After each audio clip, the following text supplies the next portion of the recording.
Oh, they said. He was insistent.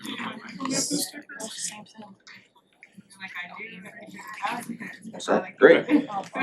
Hello and welcome to the Tuesday, February 21st, 2023 Selectmen's Meeting. We're going to start this evening with the Pledge of Allegiance. Pledge allegiance to the flag of the United States of America and to the republic for which it stands, one nation, under God, indivisible, with liberty and justice for all. Thank you. We're going to start tonight with Municipal Officers Workshop Business and Public Hearings, the first of which is a continuation of a public hearing to establish a policy for the transfer station on resident stickers.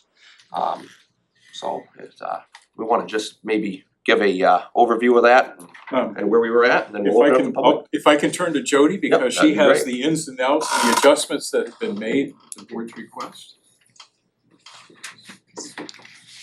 Good evening. So I believe from the last public hearing, there were two outstanding issues.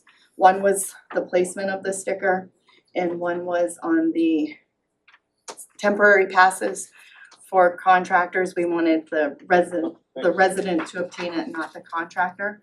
So we made that change. As far as the placement of the sticker, I've worked with the police chief who helps me with parking enforcement at the beach. We physically have the transfer stickers in the office. We've been selling them. As of today, we're about 1,000 sold. We propose to move the location of the beach sticker to the exterior of the rear window of the vehicle because we don't physically have those. So we're proposing in the policy to keep these on the front windshield. If they can't, because we have some people that have a parking sticker from another community or something like that, we're still asking that it stays on the driver's side. The problem is with the tinted vehicles. So we became aware of it that a lot of your new vehicles are coming through with tint standard. We actually took stickers and we went out to vehicles here in the parking lot last week and we tried to put them on. With a tinted window, the sticker, any sticker is not gonna be visible there. So we're telling those customers that they have to affix it so it's visible to the attendant. But the majority we wanna see on that front windshield. What about us fools who already bought one and put it on the window on the side?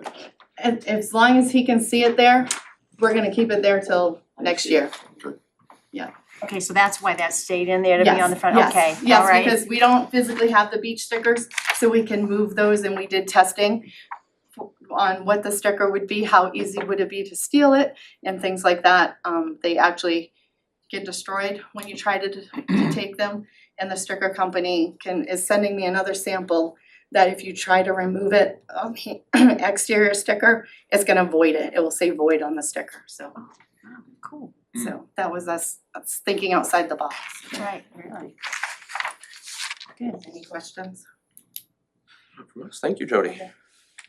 Well, we'll open this up to members of the public. Anybody that'd like to speak, we ask you to come up to the podium and state your name.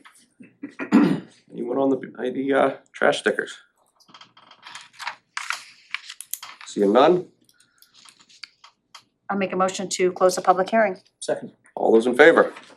4-0, discussion from the board?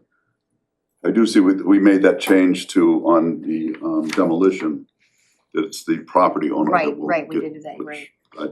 I think makes sense. So I think everything looks good. We want to make a motion? I move for approval of the transfer station sticker policy. Second. All those in favor? 4-0. Next, we'll have a public hearing on the discontinuance of accepting commercial brush, grass clippings, and leaves at the transfer station, and review proposed fee structure as recommended by the Waste Management Advisory Committee. See, we have Steve or Carol or somebody, if you'd like to just give us sort of, give the public sort of an update to what's going on, then we'll open it up to public comment. Okay. My name is Steve Kenninger, I'm chairman of the Solid Waste Committee. After looking at things for a number of months, we determined that the majority of the brush and leaves that are coming to the transfer station are coming from commercial entities. So it was proposed and studied that we wind up discontinuing accepting brush from commercial haulers. And when I say commercial haulers, I'm talking landscapers, general contractors, things of that nature. We have noted that there are several other facilities in the area that will accept this for a fee, so the responsibility, I mean, it's, they have other places to go, it's not like we're shutting them off and that would be it. So the proposal was to start just accepting brush and leaves from residents of the town. Thank you, Steve.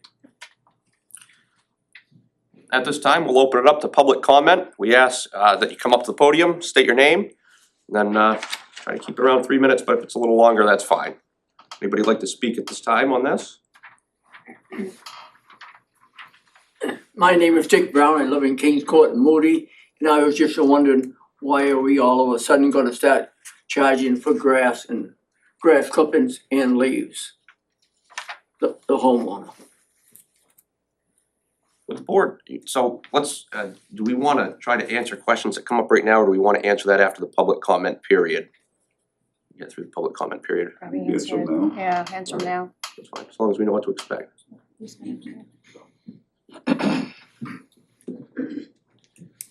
So the reason being that we need to start charging for this is because of the great cost that it is to remove the leaves, the grass clippings, and the brush. We just are unable to afford that type of cost. I think the last time it was over $20,000 to remove the leaves and brush. We've got a pile that's as big, if not bigger, than it was last time, and that was less than a year ago. So it's figured that the people that are dumping the leaves and the grass there should pay for it, not every resident of the town who may not be utilizing that service. I think also part of the issue, Steve, and Carol could, if we continue to take the grass and clippings up there, the DEP is gonna make us put a containment system in there, which would mean we'd have to pave the area and put in retaining walls and Retreatment of the drainage. Correct. Yeah, at probably $100,000. easily. So it's becoming difficult at best for us to keep the costs reasonable up there, even now that we've, this year we'll lose $200,000 up there. Which is the reason we had to do something to try to curb that expense. So that is just another issue on the leaves and brush. See, let me ask you, if the leaves and the brush had been separated, if they had had a man up there all the time before, every time somebody comes in with a truck and dumps, what the problem is, we all know, a lot of them put leaves right on top of brush and dump the brush, then it's there, and it's figure, well, it's a town problem. But if we'd had a man right there separating and keeping the leaves in the grass, clippings separate from the brush, and you've got a couple of they got a couple of loaders up there, handling it over all the time. Why couldn't we could have sold some of it? So the question being, if we had separated the brush from the leaves and the leaves from the brush so that they didn't cross-contaminate each other, would we have been able to sell some of the compost material and only wind up paying for the brush? And the answer to that is no. We do a great disservice by getting the leaves contaminated with the brush. You don't have to work on that to keep that separate. But there's still a cost generated, whether the leaves get contaminated with a little brush or not. To get rid of the leaves is a tremendous amount of cost. The brush can be ground up and chipped. Obviously, it's much cheaper if there aren't leaves or dirt in there which contaminate it. Obviously, it's much cheaper for that, but there's still a tremendous cost associated with that. The leaves, it would, either way, it's not gonna, if we get a little bit of brush in there, it's not gonna affect the cost. It's still gonna be astronomical. We were lucky last year that we got a really good bid, which was substantially less than the other bids. I don't foresee that happening again this year.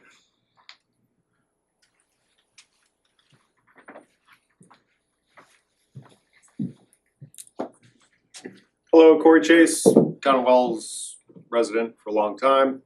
I'm speaking on behalf of this whole thing, just real quick. Every time I've ever brought brush to the dump or even processed wood chips, I have been charged 8 cents a pound. So, and I'd like to see the study that you guys came up with and see some numbers on this, because my thing is the company that's operating the transfer station right now literally contaminated that pile, which cost the town money. Why weren't they held accountable? Do you have a comment on that? Yep. Perfect. Thank you. Thank you.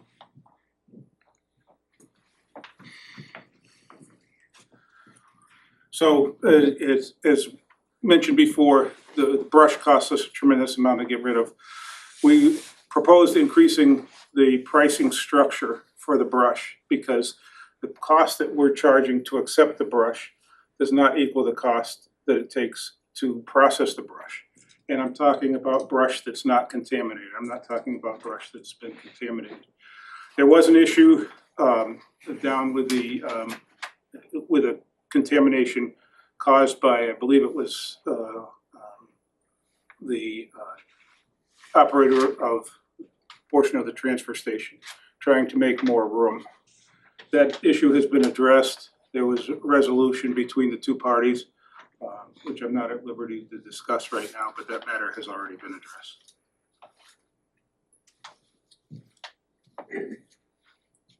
Is it possible to see the study for the residents of the town?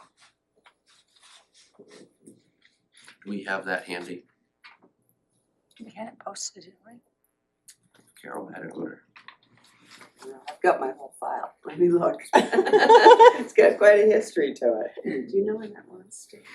I think that was probably December of 21.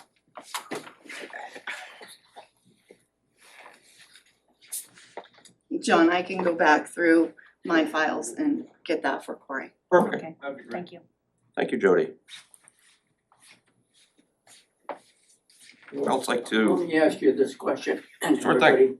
everybody. Are your plans on now, once you pick up the, clean up the leaves and the brush and get everything out of there, are you gonna dig that loam out and bring in some crushed, bring in gravel, with crushed gravel over the top and then pave it so that you'll have a clean spot to start again?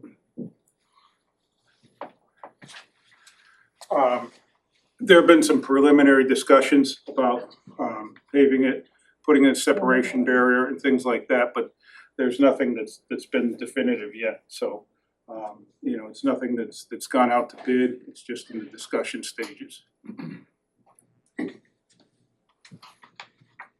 As far as that part of it, digging the loam out and putting the gravel in, the town could do that themselves. They've got equipment to do that with no problem. They might be Dig that able to, loam out, yeah. haul it up to the garage, turn around, screen it, then they could get a few dollars out of that. And if we get 1,000,000 yards of gravel up there, we could take in, Yep. haul in some bank run and put some crushed over the top. Then the only thing you would have to pay for would be the paving. I would think that would be the next step to do.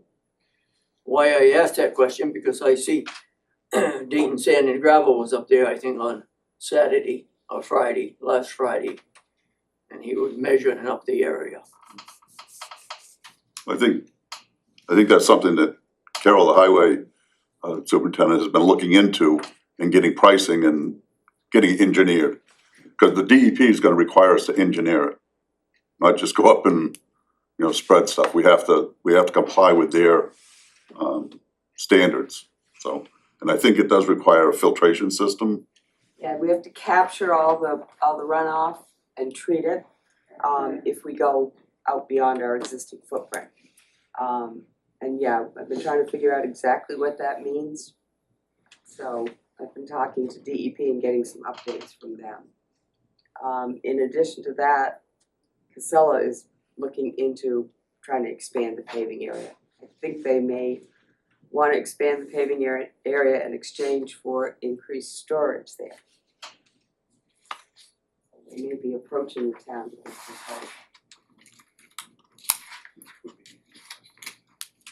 Have you got a price on paving it yet?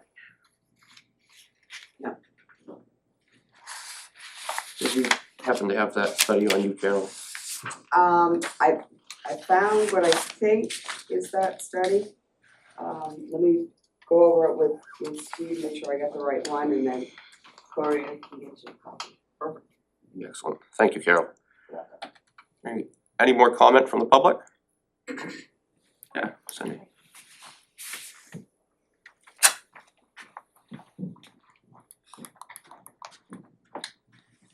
If one of the commercial people cleans up his own yard on the weekend and wants to dump it there, is the staff gonna think he's dumping illegally? Is it just honor system that it's grass and leaves from his own yard? They're gonna handle that. It's a good point, Cindy. We can think about it.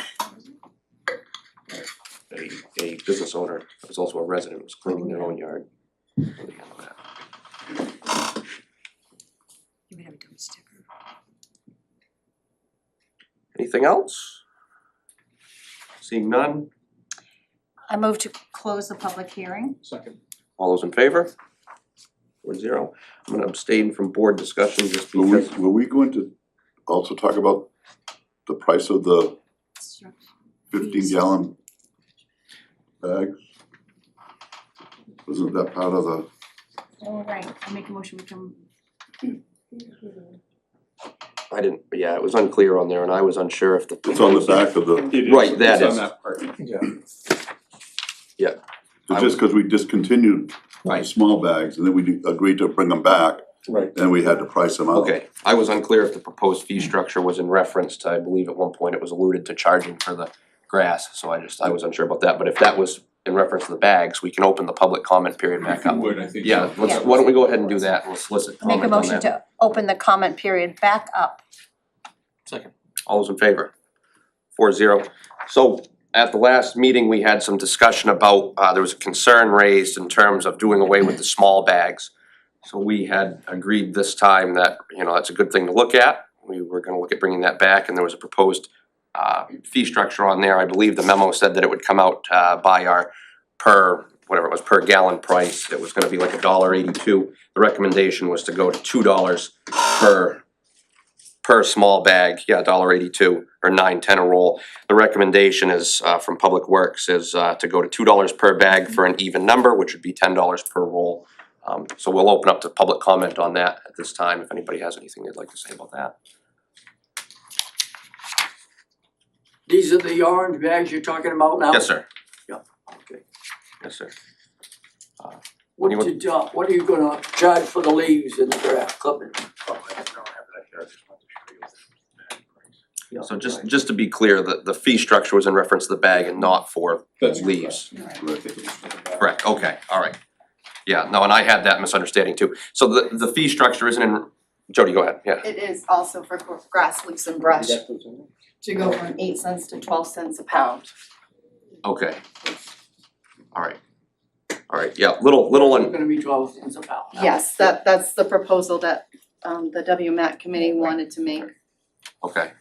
My apologies, I was a little confused on the agenda, I didn't realize that the bags were also under this, so that's my fault. But now that we're clear, we'll take public comment on either one of those things, the bags or the new fee structure. I just wanted to comment on the fee structure going from 8 cents a pound to 12 cents a pound.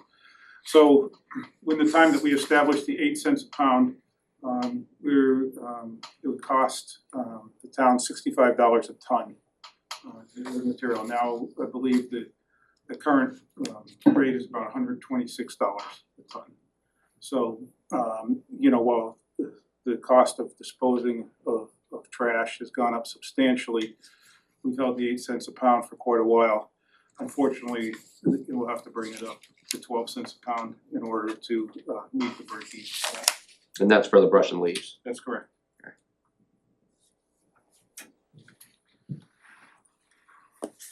What's your proposal for the 15-gallon bags? Two bucks a bag. Two.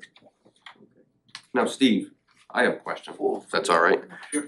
Just to be clear, so we weren't charging for grass and leaves before, We were charging for brush. correct? Correct, yes. But the recommendation is now to charge the same for grass and leaves That's as correct. brush? Yep. Okay, thank you, Steve.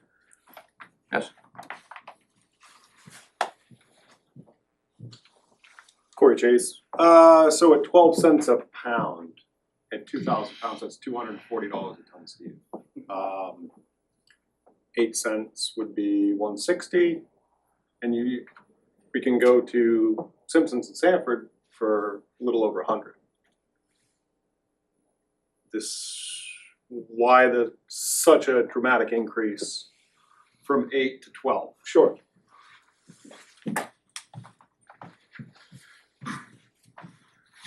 So, Corey brought up the reference to Simpsons.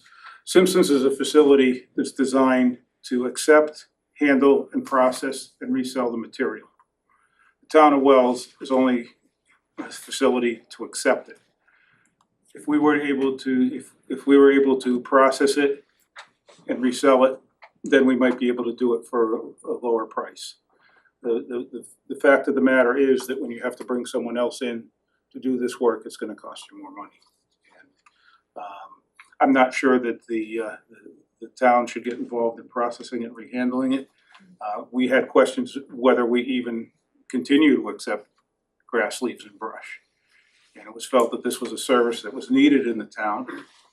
But again, the people that are utilizing the service should be the ones paying for it, not every resident of the town.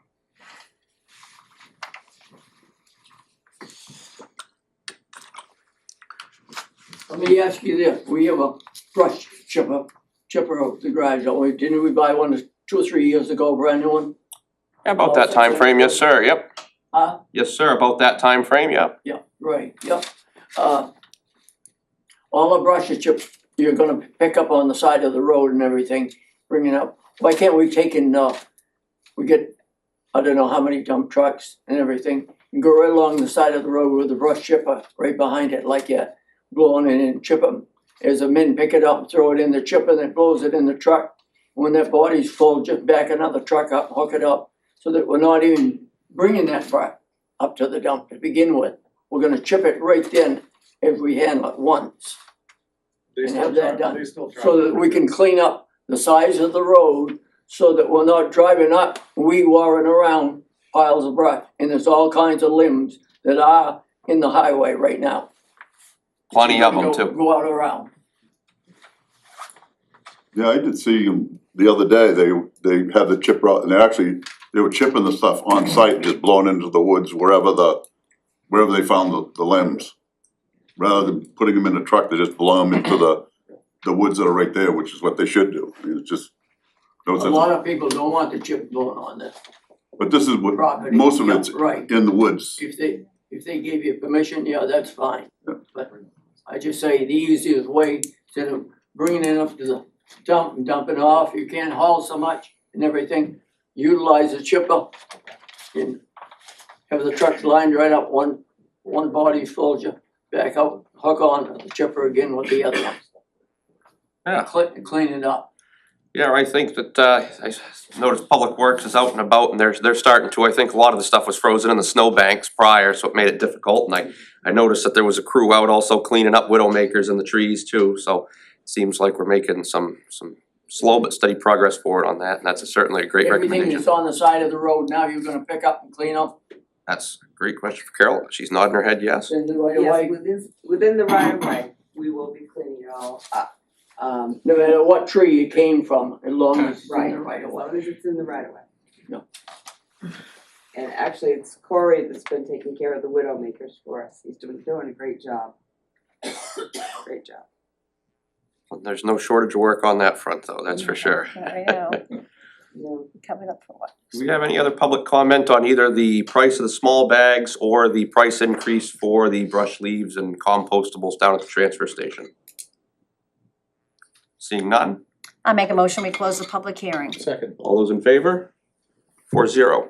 I'm going to, like I said, just abstain from this conversation, just because I have two businesses, well, one that's currently operating that utilizes the transfer station, which benefits from the transfer station accepting these products, and one that could feasibly make money if it went the other way, so I'm just gonna sit back and. All right, do we have any discussion on it? Oh, No, I'm glad we brought back the smaller bags. I think yes, it's I think that's a really great idea, and I think it's good for a the, service to especially the seniors, citizens that utilize it, so I yeah, think I think that's great. I don't think anybody likes to see fees increase, but the bottom line is the place is just losing hundreds of thousands of dollars, and we have to balance the For books. even taking care of it, going up, no doubt about it. And this is just a stopgap to today's prices. Nothing says tomorrow's prices aren't gonna be that much more, so Yeah, it's unfortunate, but it's necessary. so do you want me to make a motion then? You ready?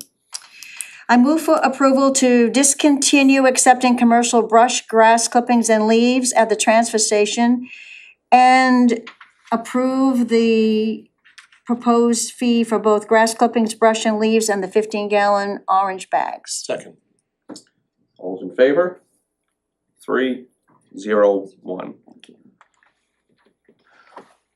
Moving on, next we have a public hearing to review the spring thaw road policy for posted roads in compliance with Town Code Chapter 212-4, vehicles and traffic. Do you have any public comment on this housekeeping item? Carol, what's the date that the roads will be posted again? Next Monday, Next Monday, and then until the end of March? until the middle of April. But as always, I will be as flexible as I can. I mean, right now, there's not much frost in the ground, but there's a lot of water. So if we get a hard freeze, we're gonna get a lot of damage. But I will, if we don't need to go to the end, middle of April, I'll back it up. Thank you, Carol. Any public comment? Seeing none? I move to close the public hearing.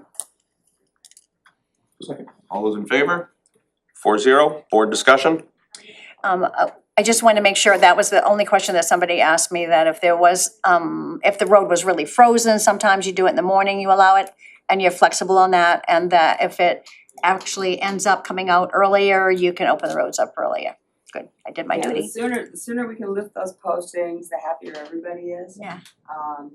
And I do try to be fair to folks that are trying to make a living utilizing the town's roads. Yeah, I know, thank you very much. Yep. Okay, I move to close the public hearing and post the roads listed in the hearing materials from February 27th through April 14th, 2023. Second. All those in favor? 4-0. Moving on, we have a public hearing on release of funds up to $20,000 from the Inland Golf Reserve Fund for the comprehensive plan updates. We have a, Mike, you wanna just give the public just kind of a update as to what that was, and then Well, we'll. I believe there was a $50,000 request previously. The board approved 30 only because we had an error in posting. We had posted at 30, so now we're trying to amend that so that there's a $20,000 request before you tonight. So, do we have any public comment on that? Seeing none, I move to close the public hearing. Second. all those in favor? 4-0. Any board discussion? I move to approve the release of funds up to $20,000 from the Inland Golf Reserve Fund 0713 for comprehensive plan updates. Second. All those in favor? 4-0. Moving on, we have Sean D. Brown, DBA Brown's Clam Shanty, 198 Post Road, Moody, application for a full-time malt, wine, and spirits liquor license. Anybody from the public like to speak on this? Seeing none, I move to close the public hearing and grant the license. Second. all those in favor? 4-0. Next, we have Lafayette Wells, Inc., DBA Forbes Seafood Restaurant, 427 Mile Road, Wells, application for a full-time malt, wine, and spirits liquor license. Any members of the public? Seeing none, I move to close the public hearing and grant the license. Second. all those in favor? 4-0. Thank you. Moving on, we have good news. Well, I can offer some good news. Today we had our first, what I've called our 2x2x2 meeting, but 2 members of the WIMS board, 2 members of the select board, and myself and the interim director of WIMS have met and opened up some very nice dialogue about how the town and WIMS can further enhance our relationship and grow the service level. And I'm encouraged by that, and so they'll be meeting every other month. And myself and public safety members, along with WIMS, will be meeting on a monthly basis just to talk about how we coordinate our delivery of service in the public safety arena. So it's gone very well. The budget process has gone extremely well thus far, and kudos to staff and in particular Jody, who's done a fantastic job in putting together the budgets. That's really gone as smoothly as we could have asked for. And on the bad news, we're ready for the next storm, I hope. Sorry, hate to end on a down note, but other than that, we're doing very well. I guess we won't hold it against you this time, Mike. At least for now. Yeah. Anybody else have any good news? Yep, I might as well step since Tim isn't here. Kudos to the Wells Wrestling Warriors team. They won the state championship for the team, and 6 of them on the team actually took first place. There were 6 first place winners in the wrestling, they're state champions. We had, I think, a 3rd place and a 2nd place as well.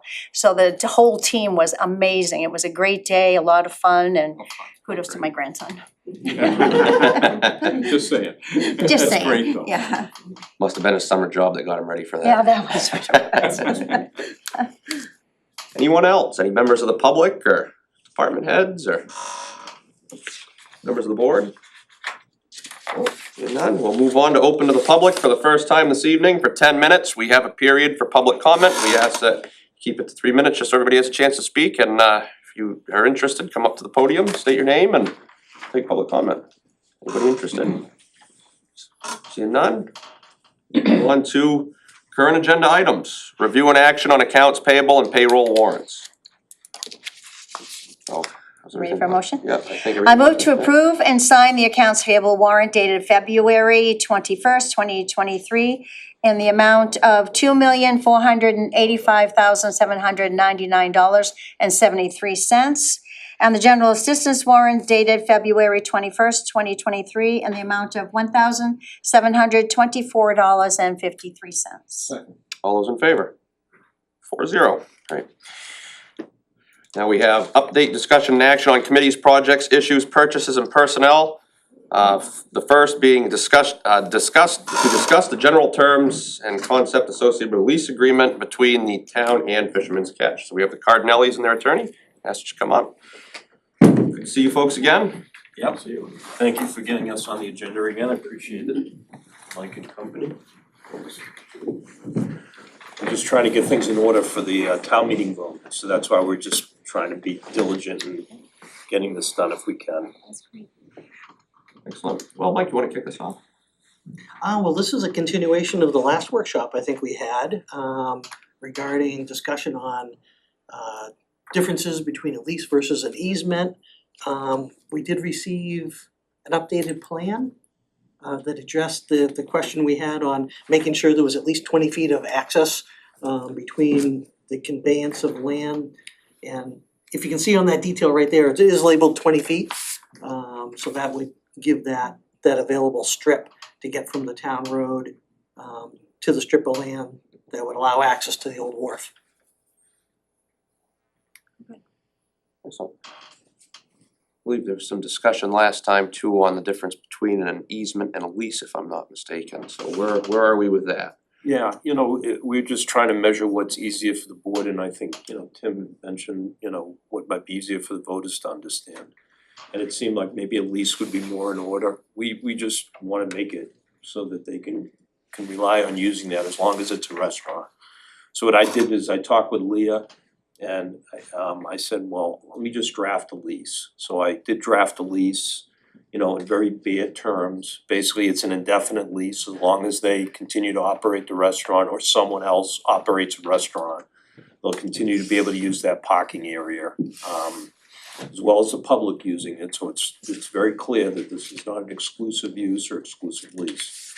It just ensures that that parking area can be used in the future.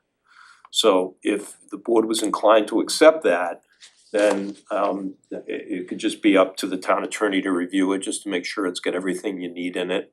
And, you know, Leah and I can kick it back and then, you know, hopefully just bring it back to you folks for final okay and get it on the town meeting warrant, if that's the direction the board would like to go. I mean, I think at least makes the most sense.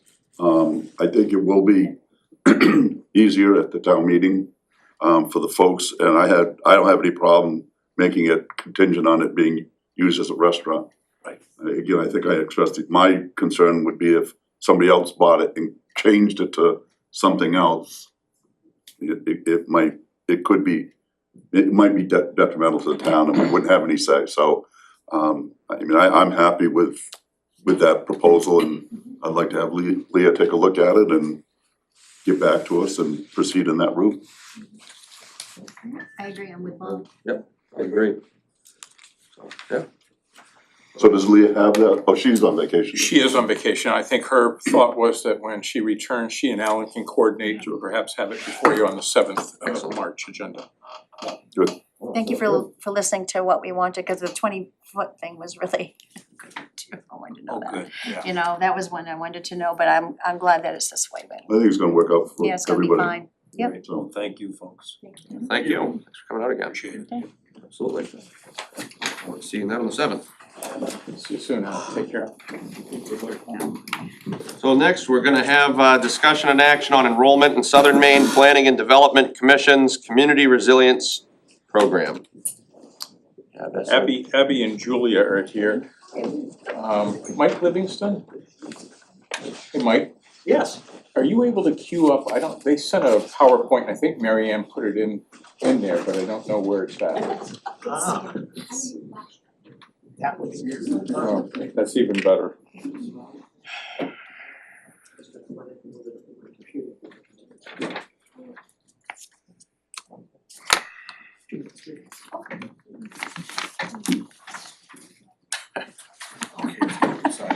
Isn't it annoying when that happens? Oh, it turns the wrong way. Yes, it won't it's turn like to a be, teacher. keep looking at it this way. That's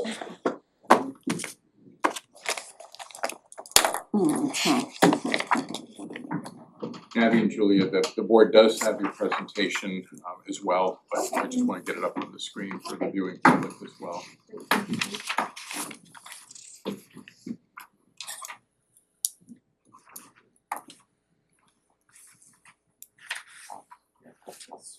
I was wondering if, you know, you had mentioned some background well before I arrived, and probably a past interaction or discussion with the board. I don't know whether it's an opportunity while we wait to queue that up or not.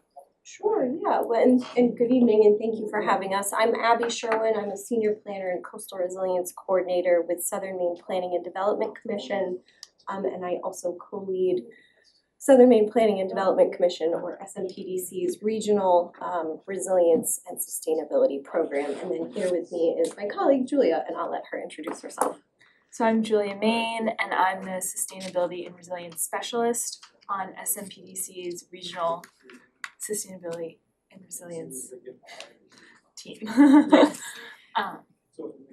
Yeah, so SMPDC's regional program has been in existence for about 3 years now, and Wells is a member of the program. And so we've been working with the town on a number of resiliency and sustainability planning related topics that are priorities for Wells. And so recently, the Governor's Office of Policy, Innovation and the Future, or GOPIF as it's referred to at the state level, created this program referred to as the Community Resilience Partnership. And that program was established to provide funding and also technical support to communities across the state for resilience-related efforts. And so another colleague of ours, Karina Grader, was here before you, I believe, back in July of 2022. To talk about the potential of Wells enrolling in the Community Resilience Partnership Program. in order to make funding available for the community to undertake local climate planning and sustainability related efforts. So I'm just going to provide a quick overview of the Community Resilience Partnership as well as SMPDC's efforts working with the town of Wells to enroll the community in the partnership and sort of why that is all happening and what the benefits are. So there is a PowerPoint, yeah. Oh, thanks, Julie. Okay, great. So hopefully I can just navigate through here. So again, the Community Resilience Partnership, or the CRP, so I'll probably refer to it from here on out, was established around 2 years ago with the sole purpose, again, of providing funding as well as technical support to Maine communities to tackle resilience-related issues. So do things like improve energy efficiency within the community, enhance climate resilience, and also tackle some cost savings measures for energy usage across the community. So there was an initial investment by the state of $4.75 million for local and regional grants for resilience projects. We recently ended the first 2 years of the program, and so there is more funding that is expected to come from the state budget for this project, or for this program, excuse me. So again, it's all about funding local priorities for resilience and sustainability, and also for funding projects and initiatives that align with state climate priorities.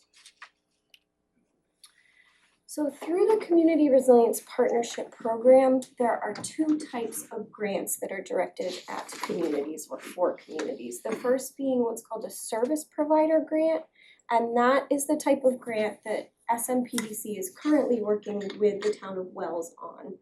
And that grant program is really about providing technical assistance for understanding what local climate priorities are, and also for supporting communities to apply for what is called an action grant.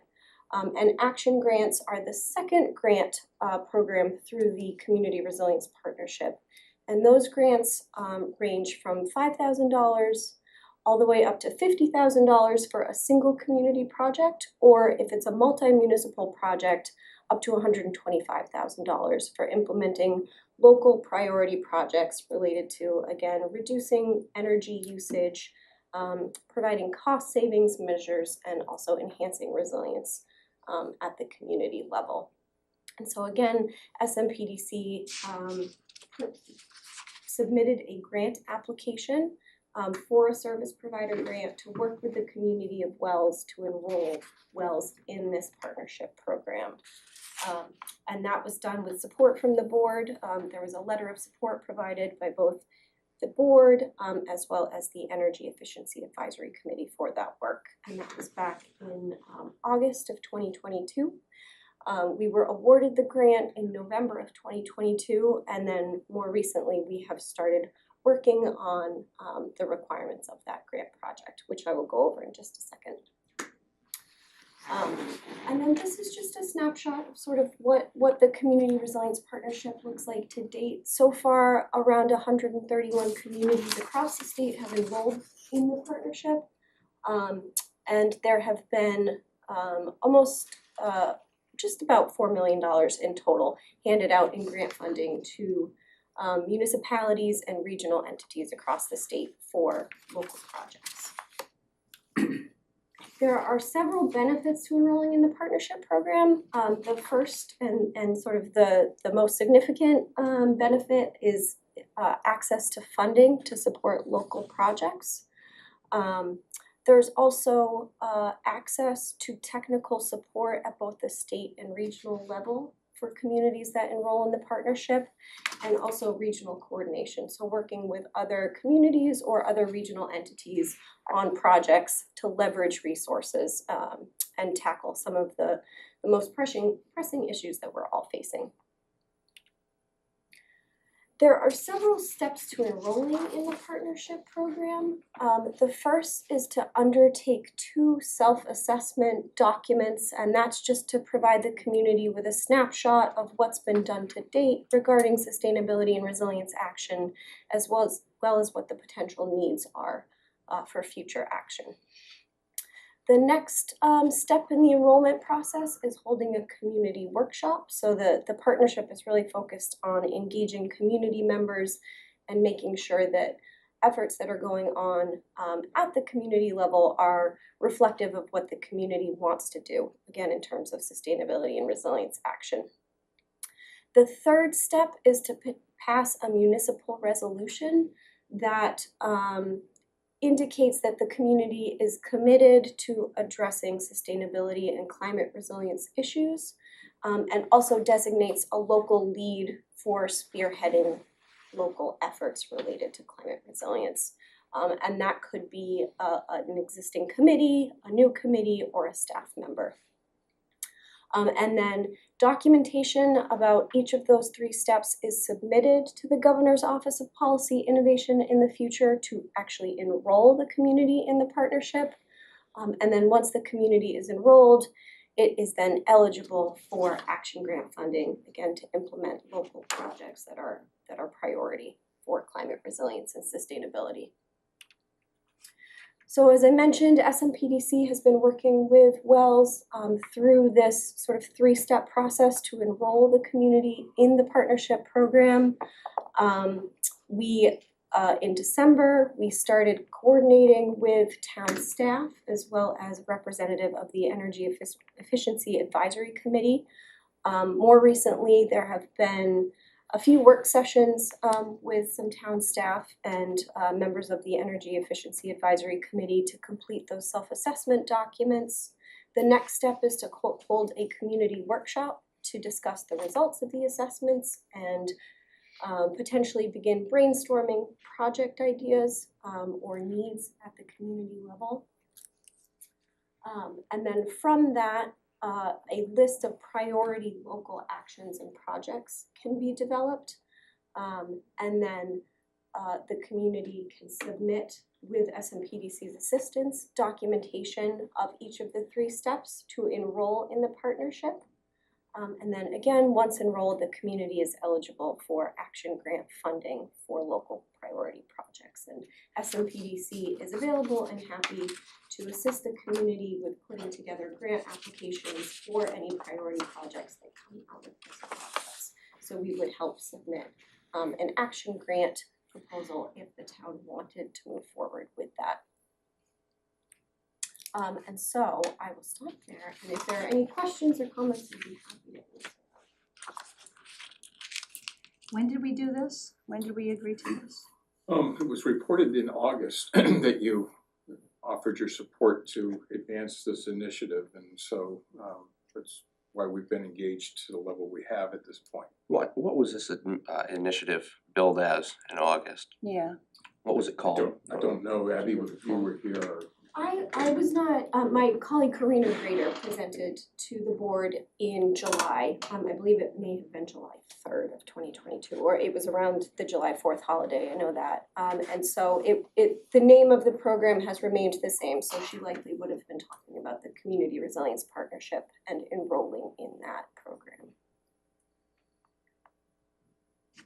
Yeah, I mean, I remember we had that workshop, they had the slides and the community action. Yeah, and I right, if everything that was on here was on that, there's no way I would have supported that. Yeah. And that's really why I bring this before the board. Clearly that occurred before I was here, but I wanted to also be sure that I wasn't turning a blind eye to potential grant opportunities. That's obviously your decision, so I wanted to bring forward and have you folks discuss if you'd like to proceed or not. I think grant opportunities are really great if we want to apply them and if they're available, but I see no reason why we should have to agree to any resolution in order to be able to comply with it. Yeah, it seems like a lot of this stuff being put forward now is pushing a political agenda, excuse me. It's basically saying conform to what we want you to do and you can have some money. To me, that's called bribery or extortion. That's my opinion. I'm not really keen on this, and actually I think, you know, if this is the kind of stuff we can expect, I think we should look at withdrawing from this regional sustainability and resilience program. I don't think the state can do anything better than we can do for our community than what we can do here on our own. We can work with our own energy advisory committee to come up with initiatives on a local level, and I don't think we need the state's money to do it, so that's just my 2 cents. That's the type of direction I'm looking for. Yes. and I totally agree with John.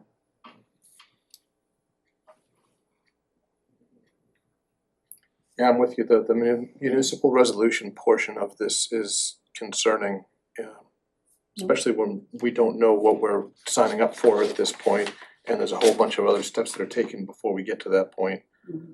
I can't support this the way that it's laid out. Part of my problem with the resolution, I believe in sustainability. I went to a food waste diversion program. It's a very interesting topic, and I think it's something we need to do something about our waste stream. Groundwater contamination obviously is a huge issue.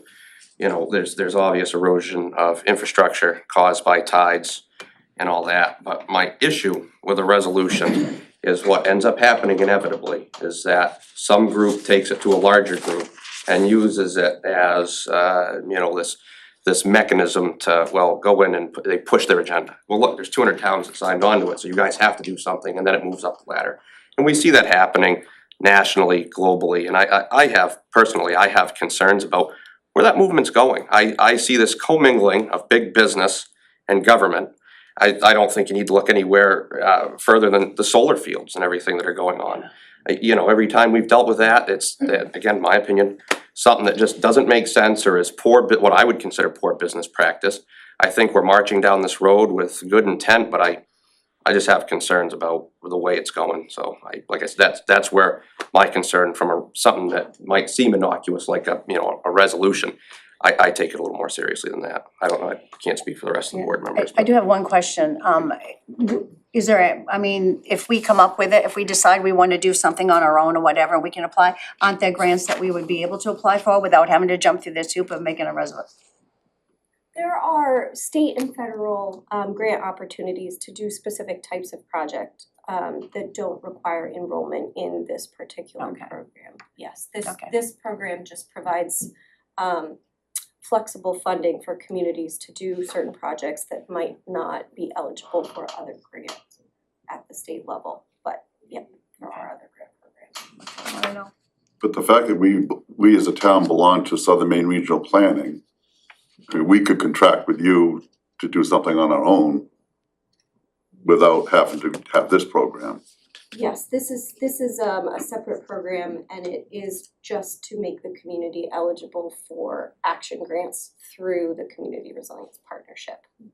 Well, these action grants, could they be applied to like coastal programs, like increasing water flow through larger culverts, or replenishing dune systems that are eroding that protect our water and sewer systems and things like that? Yes, there's a lot of flexibility with those funds. Some communities have used them to do things like purchase heat pumps or go through weatherization programs for local schools. Some communities have done things like update their ordinances, while other communities have undertaken engineering studies and design for elevating roadways and things like that. So the types of projects that can be done with this particular funding are very wide-ranging. And there's not a lot of requirements for the types of projects or what the projects have to address. It really is just trying to fund local priority projects that, again, somehow tie into sustainability and resilience. Mm-hmm. But there are also grants that we could apply for that without having to be part of this program. Yes. Yeah. Okay. Thank you. So, thank you. Thank you. Any motion required, Mike? I don't believe so. I think I have the center of the board, and we'll look for other opportunities. Any other discussion from the board? Nope. No. So, thank you very much for the Thank you very much. presentation. Thank you. Thank you. Absolutely. Have a nice evening. Thank you. Moving on, we'll have a discussion and action on affirming the name of the officers and directors for the Wells Industrial Development Corporation and authorize Drummond Woodsum to file the 2023 State of Maine Annual Report on behalf of the Wells Industrial Development Corporation. Any discussion? This is a formality we kind of do every so often. It is, right. It's not doing anything right now. No. Just out of curiosity, and I'm not advocating, I'm just curious, if it's just a formality, we've done this, well, it's my second term, so fourth year I'll voted on this, I believe. Why do we still have that if we don't do anything with it?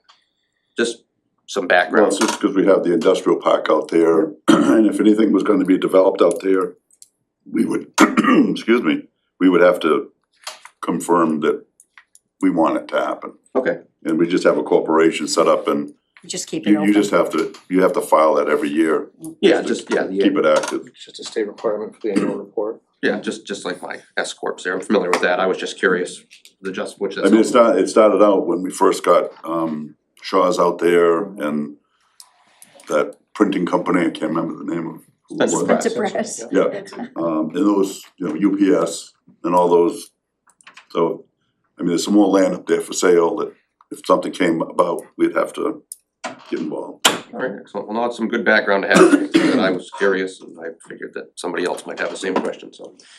We have a motion? I confirm the Wells Industrial Development Corporation officers and directors as follows for 2023. No president, treasurer, or secretary, but the directors are John K. McLeod III, Kathleen Chase, Scott D. Felice, Robert Foley, and Timothy Roach. And to authorize Drummond Woodsum to file the 2023 State of Maine Annual Report on behalf of the Wells Industrial Development Corporation. I'll second it for discussion. I think we need to pick officers for this. You do? I believe we do for the thing going forward. Okay. You at least need a president, I don't know if you need a treasurer and a secretary as well. Yeah, I think I think for a corporation, you might have to, actually, you have to fill in the spots on your when you fill it in for the state, because they do it for several different places. It was president, treasurer's required, secretary's optional. Well, if we had, I mean, would it make sense, Mike's the president and the treasurer would be Jody? I think it has to be a Would it have to be- elected. Would it have to be the director? Elected. It's usually been the chairman of the board is president and the vice chair is treasurer. I guess we know how that goes. Yeah. Okay. Alright. I'll second that motion. All right, so as president, John McLeod, and as treasurer, is that the other one? Kathleen Chase. I don't think we need a secretary. No. You didn't wanna just have your name on there for that? No, I think I weaseled out of that pretty good. Didn't we, Scott? We did. Well, we have, all in favor? We could have made Tim something if we You wanted know what, to. that's kind of a good idea. We should probably do Oh, he's in Tim's Florida? secretary. Alright, let's make Tim secretary. Yeah, he should be secretary, Yeah, just in case we absolutely. need it, because the secretary is one you may have to Perfect. have. Yeah, agreed. Perfect. That'll teach him not to leave it late. I hope he's watching. Okay, so we've included John McLeod, Kathleen Chase, and Tim Roach in the president, treasurer, and secretary positions. Alright, we had a second, we have, all in favor? 4-0. Congratulations, Tim. Yeah. Enjoy your vacation. Yeah, well, yeah, hope you're keeping the minutes. Next, we have a discussion and action to accept donations and bequests. The, one and only being a $450 donation from James and Monica, I'm gonna give this a whirl, Brzezinski to the town of Wells for the Fuel Assistance Program Fund. I move to accept the generous donation and write a letter of thanks to the donors. Second. All those in favor? 4-0. Next, we have discussion and action on approving the minutes of February 7th, 2023 Selectmen's meeting. Everything look good? I move for approval of the February 7th, 2023 Selectmen meeting minutes. Second. All those in favor? 4-0. Next, on to new business. For the second time this evening, we have open to the public for 10 minutes. We ask any members of the public to come up to the podium, state your name, try to keep it to 3 minutes. Would you like to speak at this time? Seeing none, move on to the town manager's report. Mike? I really have nothing more to report than what I offered earlier under good news. All the trains are moving forward in a nice way and we're in good shape. Great. Great, thank you. Great, excellent. Well then, moving on then to the next item, we have an executive session to hold, so we have pursuant to 1 MRS 4056C to discuss the condition, acquisition, or the use of real property or interest therein, or the disposition of publicly held property where premature disclosure of the information would prejudice the competitive or bargaining position of the town. We have a motion to go into executive session. I move to enter into executive session with the town manager and town attorney pursuant to 1 MRS section 4056C to discuss the condition, acquisition, or the use of real property or interest therein or the disposition of publicly held property where premature disclosure of the information would prejudice the competitive or bargaining position of the town. Second. All those in favor? 4-0. Thank you. Thank you, everybody. Your live feed. Just ask everybody to step out. Thank you. Thank you. See you all soon.